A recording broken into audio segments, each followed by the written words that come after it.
பிரச்சனைன்னு வரும்போது உணர்வு என்ன சொல்லுதுன்னு தான் கேட்கணும். இதயம் என்ன சொல்லுது? டே 1000 தான் இருந்தாலும் உன் முன்னாடிடா, 2 குழந்தைங்களுக்கு அம்மாடாவ, சின்ன தப்பு தவறுகள்ன்றது எல்லாரும் பண்றது சகஜம்தான்.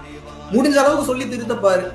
ஒரு டைம் 2 டைம் பண்ணா பரவாயில்ல. அதாவது ரெகுலரா தவறு பண்றவங்களா இருந்தா கொஞ்சம் இன்டென்ஸான ஆக்டிவிட்டிஸ் எடுத்து நம்ம விலகி இருக்கல, தவறு இல்லை. சின்ன சின்ன தவறுகளுக்கெல்லாம் மூஞ்சியை காமிச்சுட்டு வாழ்க்கையை இருக்கா, இது நியாயமான்னு சொல்லி இதயம் சொல்லணும். அப்ப என்ன பண்ணணும்னா, இதயம் சொல்றதை கேட்டு அந்த தப்பை திருத்திக்கிறதுக்கு வாய்ப்பு கொடுத்துட்டு புத்தி சொல்றதையும் கேட்கணும். இப்போ எப்படி கேட்கணும்?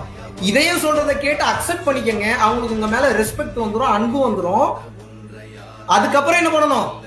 புத்தி சொல்லணும். இதே தப்பாவை திருப்பி பண்ணா என்னடா பண்ணுவேன்னு கேள்வி கேட்கும். இதயத்தை கேட்கும். சரி நீ ஏத்துக்கிட்ட, நாளைக்கு இதே தப்ப பண்ணானா என்ன பண்ணுவ? அப்ப நீங்க என்ன பண்ணணும்? புத்தியும் கொஞ்சம் நேக்கா ஹேண்டில் பண்ணணும். எப்படி ஹேண்டில் பண்ணணும்? இந்த தப்பாவை பண்ணாத அளவுக்கு ரொம்ப பொறுமையா பக்குவமா உட்கார்ந்து யோசிச்சு நீங்க 2 நாள் கூட டைம் எடுத்துங்க. அதை பத்தி அது வரைக்கும் பேசவே வேணாம். நீங்க ஒரு பக்குவ நிலைக்கு வந்துட்டு அதுக்கப்புறம் போய் உபதேசம் பண்ணுங்க. உங்க பொண்டாட்டிக்கோ புருஷனுக்கோ யாருக்கா இருந்தாலும் முதல்ல நீங்க தயாராகிக்கணும். பிரச்சனையே அதுதான்.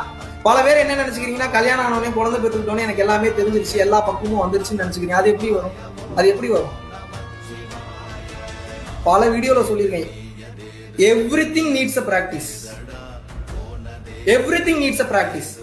நீங்க பிராக்டிஸ் பண்ணாம உங்களால எதையுமே கத்துக்கவே முடியாது. அப்படி இருக்கிறப்போ குடும்பம் நடத்துறது, குழந்தை குட்டி பெத்துக்கிறது, மனிதனுடைய வாழ்க்கையில நடக்கக்கூடிய மற்ற விஷயங்கள் எல்லாத்துலயுமே வந்து பாத்தீங்கன்னா அனுபவம் என்பது ஆழ பொதிந்துள்ளது, ஆழ பதிந்துள்ளது. அப்படி இருக்கிறப்போ எப்படி உங்களால நீங்க வந்து டக்கு டக்கு டக்கு டக்கு முடிவெடுத்து உங்களால போக முடியும்? சொல்லுங்க பார்க்கலாம்.